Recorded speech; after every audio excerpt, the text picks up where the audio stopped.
On est content de vous retrouver sur Gueule Afrique Télévision. Dans cette production, nous vous parlons spécialement du sport en République démocratique du Congo. Les Léopards U20 de la RDC affrontent la sélection ghanéenne ce vendredi 2 mai 2025 à Suez en Égypte.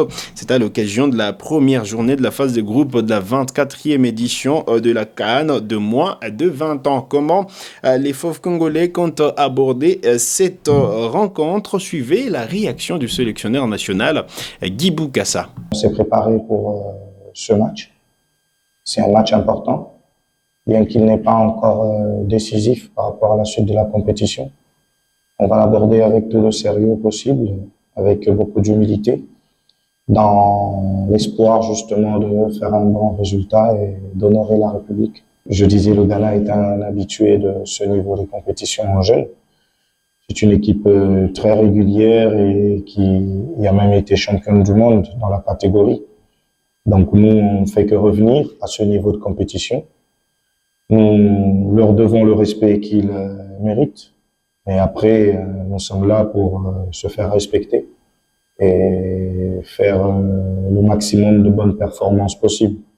Donc on donnera tout de moi pour faire un bon résultat. Pour moi, toutes les équipes se valent. C'est vrai, sur papier, c'est des équipes de très haut niveau, mais ça reste sur papier. Maintenant, on attend ce qui va se passer sur le terrain. Nous, ce qui nous concerne, c'est nos qualités et nos forces. On doit se battre pour s'améliorer chaque jour.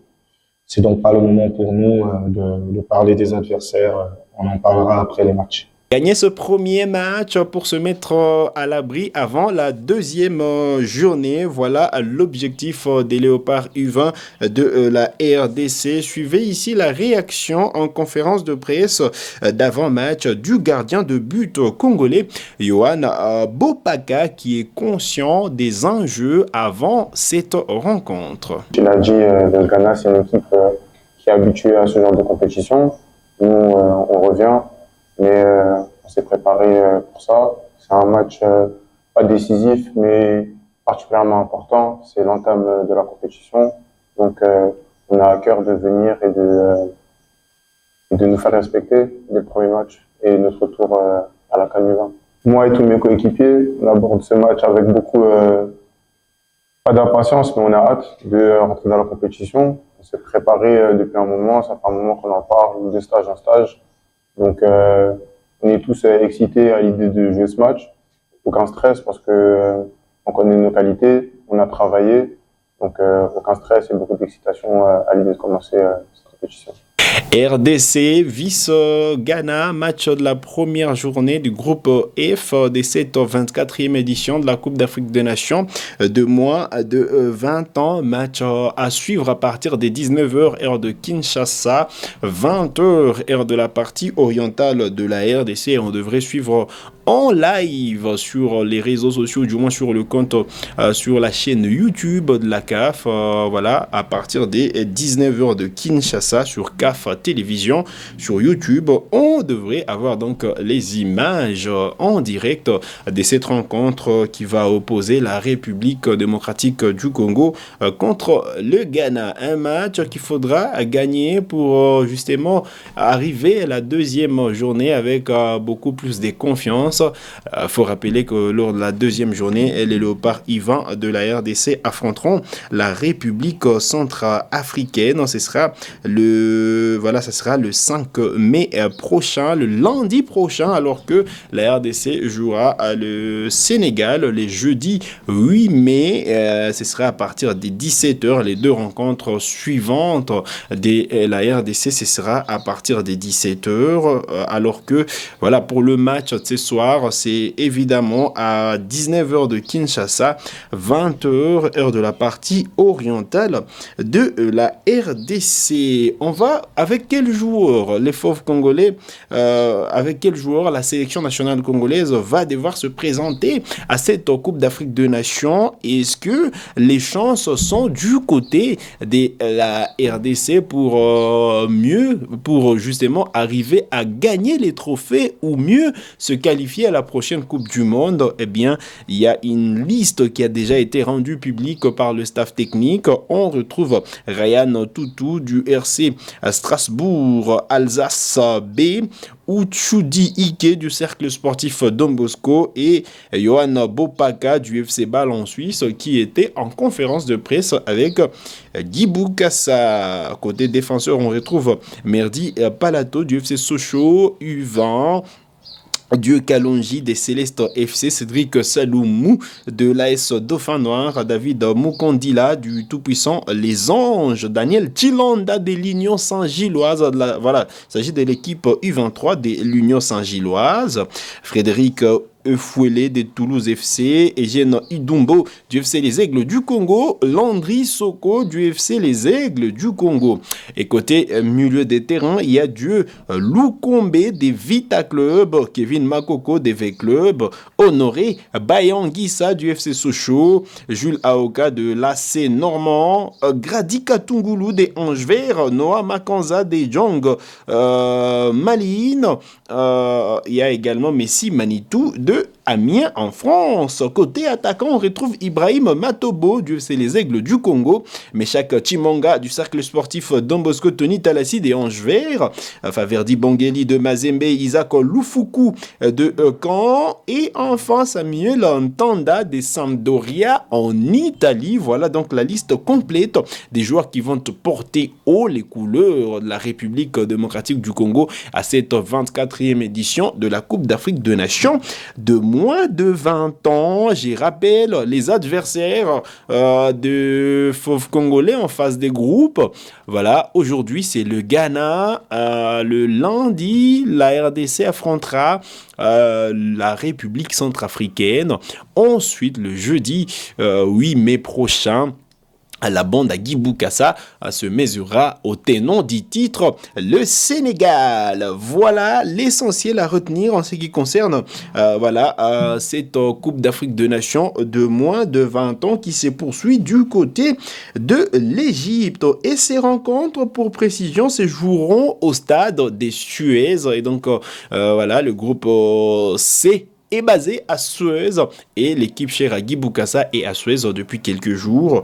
Voilà, il peaufine avec la préparation, mais aujourd'hui place au match, place à ces grands rendez-vous qu'il ne faudra pas perdre. Allez, on parle autre chose dans cette production sur Gay Afrique Télévision. C'est désormais officiel. On l'a annoncé au conditionnel en début de semaine. Et il faut dire que c'est désormais officiel. La République démocratique du Congo, ou du moins les léopards seniors de la RDC, affronteront le Mali le 5 juin et le Madagascar le 8 juin prochain à l'occasion de date FIFA du mois de juin. 2 matchs de fixation qui serviront des sparring à la bande à Sébastien Desabre. Les 2 matchs se joueront au stade de la Source à Orléans en France. Voilà donc les 2 dates pour le Léopard de la RDC au mois de juin et donc 2 matchs qui pourront permettre à la République démocratique du Congo de se préparer avant les prochaines échéances, avant les éliminatoires de la Coupe du Monde qui vont se poursuivre au mois de septembre prochain. Je rappelle que la RDC affrontera le Soudan du Sud avant de recevoir le Sénégal à Kinshasa. Mais aussi, il faut se projeter, ou du moins se préparer pour la prochaine Coupe d'Afrique des Nations, qui aura lieu au Maroc à partir du mois de décembre. Voilà, donc l'essentiel à retenir en ce qui concerne ce programme des Léopards. On va parler de quelques prouesses de joueurs congolais en club. On va citer les 2, Yohan Wissa et Cédric Bakambu, qui ont été décisifs avec leur club. Hier jeudi, Yohan Wissa a marqué son 17e but en championnat de première division anglais. Voilà, la première division anglaise. Eh bien, c'était face à Nottingham Forest et Brentford s'est imposé au finish sur la note des 2-0. Yohan Wissa a inscrit le but du break à la 70e minute des jeux d'un petit ballon piqué. Il a trompé la vigilance du portier de Forêt. C'est son 17e but voilà, cette saison, 18e, toute compétition confondue. Décidément, Yohan Wissa est en train de faire la meilleure saison de sa carrière jusqu'à là. Alors, Brentford est 11e au classement avec 49 points et le week-end, ce week-end, on va dire, parce on démarre déjà aujourd'hui le week-end. Voilà pour la suite du championnat, on va dire. Brentford va affronter Manchester United. Allez. En Ligue Europa Conférence, ça jouait entre le Betis et la Fiorentina. Et le Betis a pris une option à la qualification finale. Bakambu Cédric était passeur décisif dans cette rencontre. Des buts à 1 a été le score au finish, mais Bakagol s'est illustré avec une passe décisive pour le premier but du Betis. Bakambu, c'est 7 buts et 2 passes décisives désormais dans cette compétition. Il est à une longueur déterminée, meilleur buteur, donc il lui suffit de marquer un seul but pour prendre la tête du royaume des buteurs. Bonne nouvelle donc pour l'attaquant congolais qu'on espère retrouver au mois de juin prochain. On va terminer cette production sur Gueule Afrique Télévision avec cette information. C'est une bonne nouvelle pour Martin Bacolé qui a fait, pour le boxeur congolais Martin Bacolé qui a fait son retour dans les top 10 mondial de poids lourd avant son combat contre Efe Adjagba prévu ce samedi. Eh bien, le classement mondial de poids lourd a été mis à jour le 30 avril dernier et une bonne nouvelle fait vibrer les fans congolais de boxe. Martin Bacolé est de retour dans le top 10 après une courte absence due à sa récente défaite contre Joseph Parker. Le boxeur congolais reprend la 7e position, confirmant sa place parmi les meilleurs de la planète dans une catégorie toujours aussi compétitive. À la tête du classement, l'incontesté Alexander Usyk continue de dominer la division avec ses ceintures WBA, WBO et WBC. Le Britannique Daniel Dubois, nouvellement couronné champion UBF, s'impose comme le dauphin immédiat du roi ukrainien. Derrière des noms bien connus comme Joseph Parker, Anthony Joshua ou encore Zilei Zhang complètent le première place d'un classement très serré. Voici donc le top 10 des poids lourds au niveau mondial. Alexander Usyk à la première position.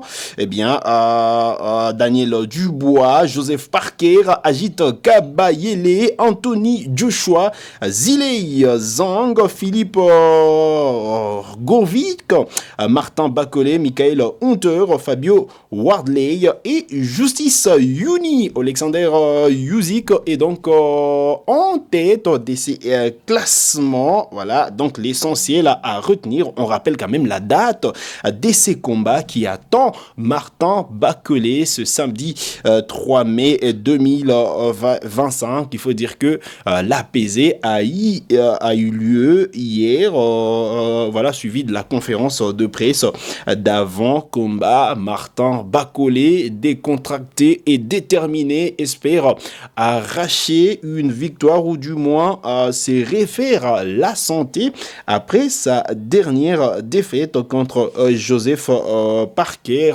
On attend donc Martin Bacolé au tournant.